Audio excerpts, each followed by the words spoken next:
Hey everybody, welcome back to my Project 13.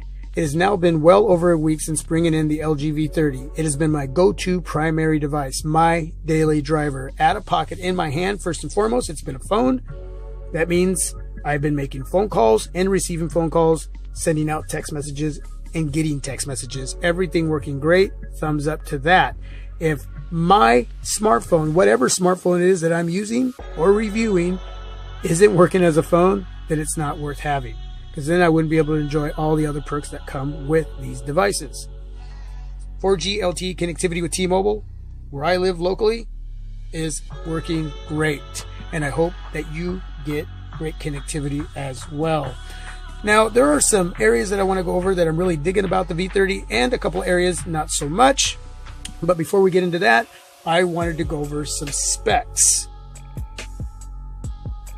I want to start off with the LG V30 design. It is a very sleek, sexy, good-looking device. I just want to whistle at it. But more importantly than being sexy or sleek, it's got to be solid. The quality build has to be there. It is a very thin device. It is a very lightweight device. So my concern would be the quality build. Is it solid in my hand? Does it feel substantial? Are there creaks? Are there squeaks? Does it feel hollow? No. It feels very solid in my hand, but yet very lightweight. You got this 6-inch POLED Quad HD display squeezed into this small body, and yet it still feels substantial in hand. And that's important. I don't feel like I have to put on a very bulky case to give me that. I've been using a Lightning Night clear case on the V30. I took it off for the video so you can look at the sexiness, the sleekness of the V30. But yeah, I don't need a lot on here to give me protection, and yet it still gives me that security that there's something in my hand.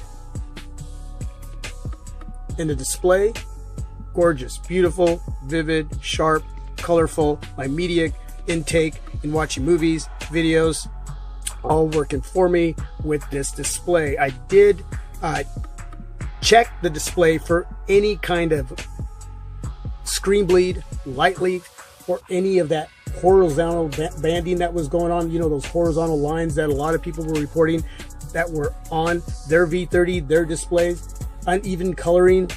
I checked for all of that.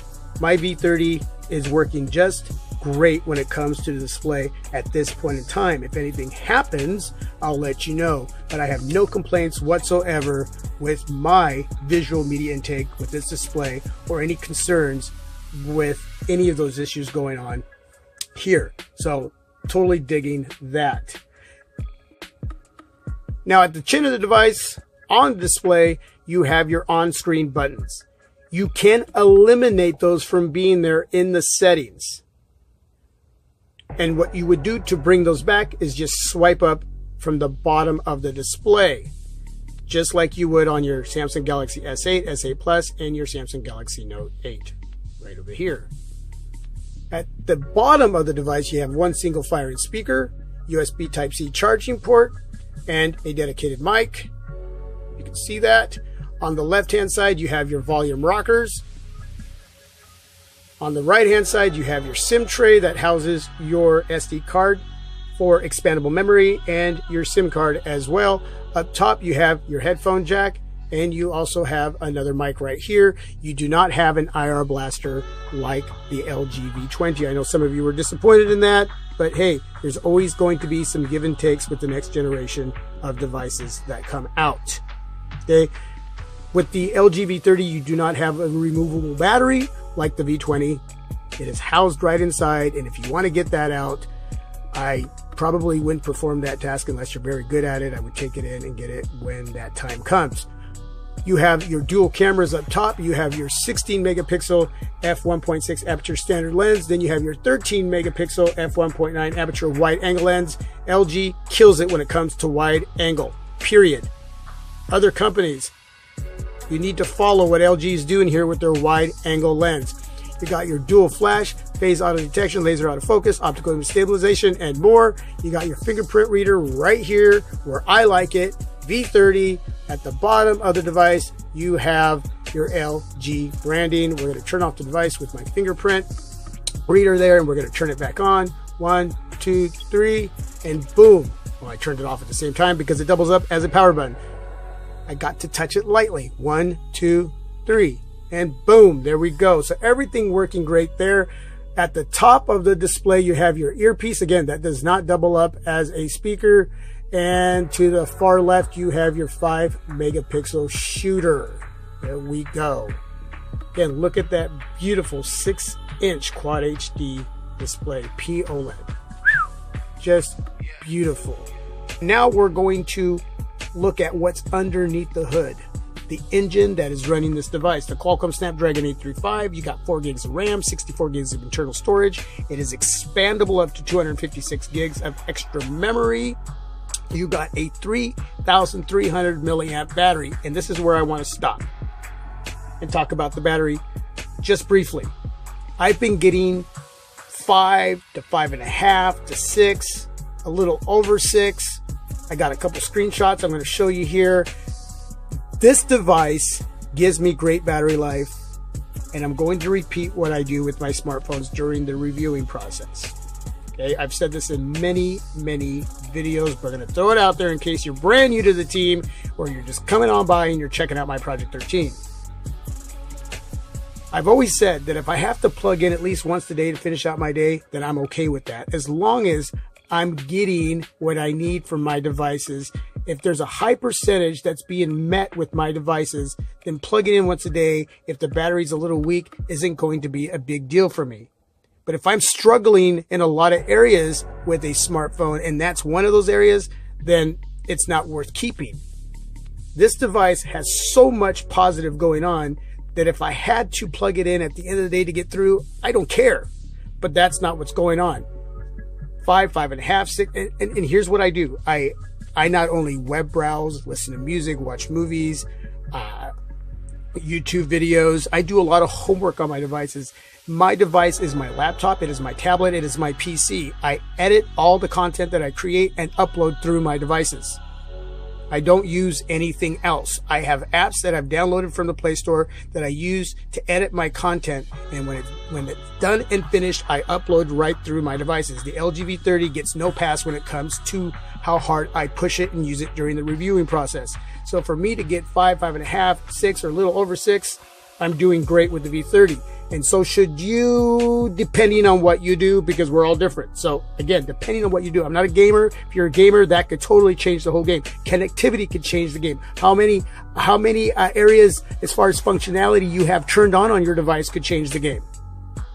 Okay. There's a lot that goes into what battery life can be for you, but this is what it is for me. Now I got a couple screenshots here. Let's go to this one here. I had 24% left, 5 hours, 54 minutes. At 24%, and I know you can barely, let me tap that. Okay, so there's 24%, 5 hours, 54 minutes. If I had run that all the way down, I would have gotten over 6 hours. Okay, screen on time, 29%. So, doing really good there. On this one, 6 hours, 9 minutes with 15% left. And that's really pushing my device, pushing my LG V30. So I wanted to throw that out there. Again, it depends on what you do and what you don't do with your devices. But on my LG V30, this has pretty much been what I've been getting during the reviewing process. Now, I ease up a little bit once I'm done with the reviewing process. I still push pretty hard because I'm always doing homework and I'm still creating content. But the LG V20 takes most of that abuse when it comes to creating content. That is my go-to device when I'm putting anything up there for all of you here on my Project 13. I'm going to go over a couple areas, 2 or 3 areas that, in my opinion, needs to be dealt with LG. Software update, maybe to help out this speaker, because the speaker is not the best. It does good, but it's not the best, it's not the worst, but I've heard better single firing speakers on other devices. And for $800, in my opinion, you're going to hear that a lot, you should be getting a better speaker. Where everything gets great is right here. When listening to music, watching movies, listening to that audio feedback through your wired headset, man, it's an amazing experience. And maybe that's where they wanted you to go, was to hear, since they actually left that headphone jack area there. I mean, they could have took that away, but they left it there. Maybe that's what they want you to do. They want you to utilize that specific area. But to me, for $800, you have to have it here as well if you're going to just have one. If you're not going to double up on that earpiece as a speaker and have two speakers, then give me a really good single firing speaker. That's great if this works really well, which it does. I mean, it's phenomenal. Trust me, when you're listening to music, wow. But for me, I mean, I watch a lot of movies, so listening to all the special effects, the sound effects in a movie through here is amazing, but I also like to hear that from a dual speaker setup, whether it's on the front and the top and bottom, or down below on the corner here. But if you're going to give me one, I still want somewhat of a really good experience, and it's not that great. Again, it's just good. Okay, so that's an area that for $800, man, LG it had to be done a little bit better than what it is. And not just a little bit, I shouldn't even say that. It should have been a lot better. The 5 megapixel front shooter, at the end of the video, you're going to see a pic slideshow, a few random pics I took around the house. You let me know the quality of what you're looking at, and if you think that the front shooter, when taking pics, is decent or not. But when shooting video, it's just good. It's not the best and it's not bad. It's just good. And it should have been better. On my LG V20, LG killed it with the V20 when it comes to utilizing video on that front-facing cam. I've done tons of vlogs. Okay, not tons, but many with my V20 using the front video shooter, and they are amazing. It should be amazing on here, and it's not. Software update, fix it? Sure it can. But LG needs to move on that. For 800 smacks, you know what I'm saying? One of the other areas when you're in the camera, and you don't need to look at me, when you have a bunch of different modes. In here, what a lot of us YouTubers have been using when vlogging is that match shot. So when vlogging, you can see me, and you can see, well, I have my device either attached to my iAudi Easy One Touch 2 smartphone car mount, or I have it attached to my Fantasy section mount on my windshield. So then you're able to look at me and look out my car windshield while I'm vlogging.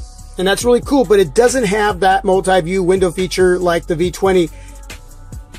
That should be here, and that should be something that LG should really think about implementing on this device.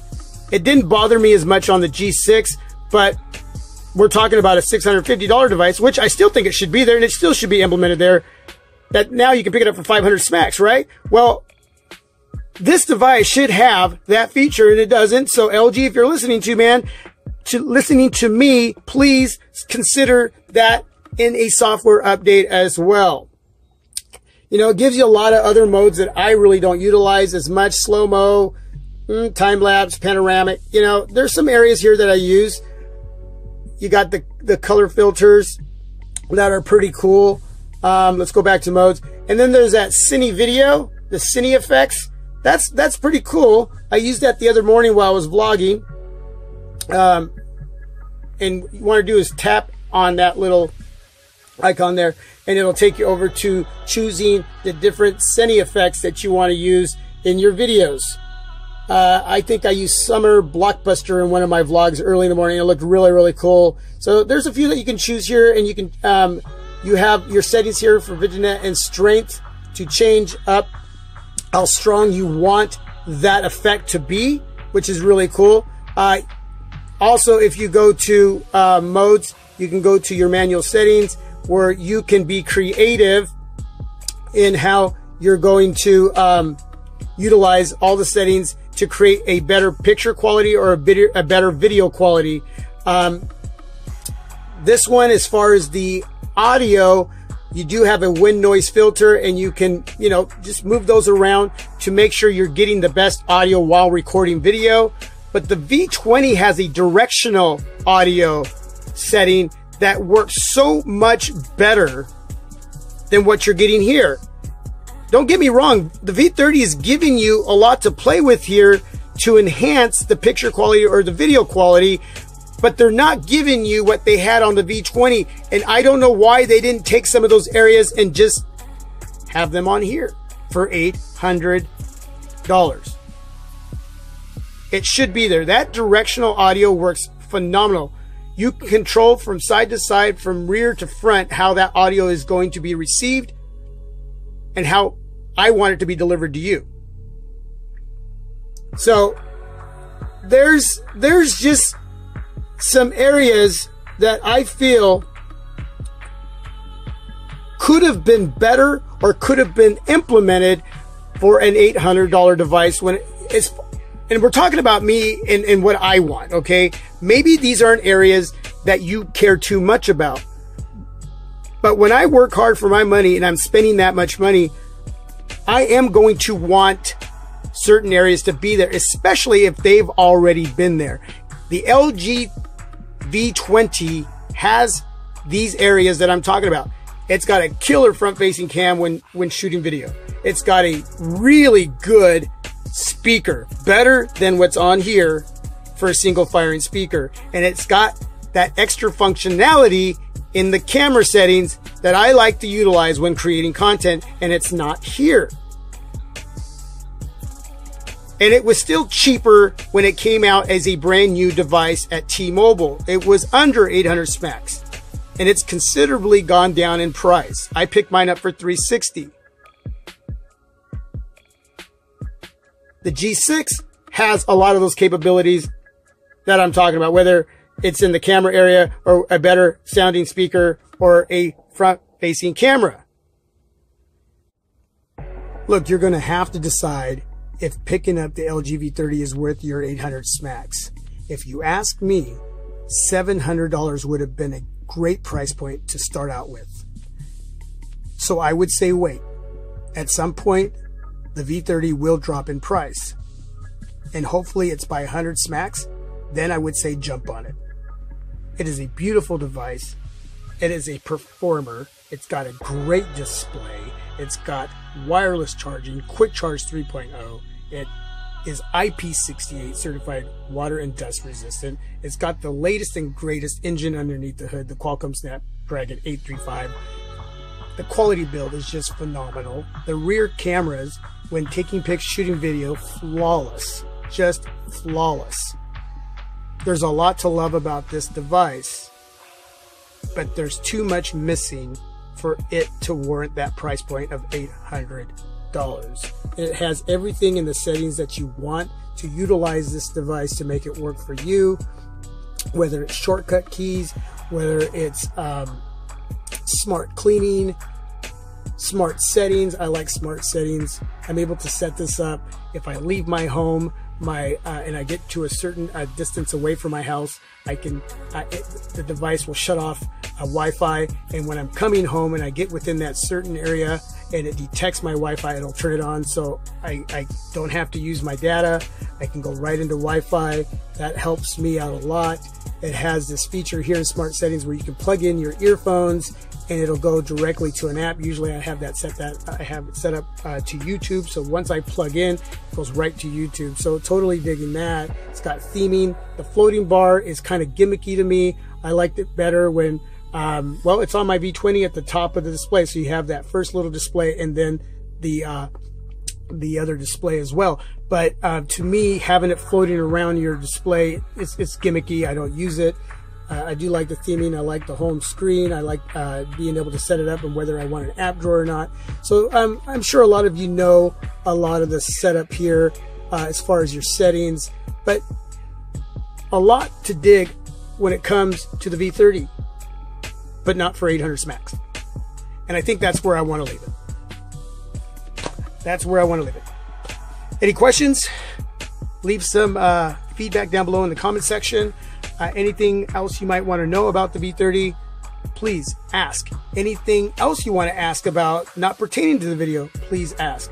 Again, following this video, there's a little tiny slideshow, front-facing cam, some pictures. You let me know what you think. If you want to see some video using the front camera, shooting video, I have a couple vlogs up. If you want me to do another one, I'll do another one so you can look at the quality. But like I said, at the end of the day, you make that decision. I would just say wait till it drops. All right, everybody, thanks for watching. Thanks for being a part.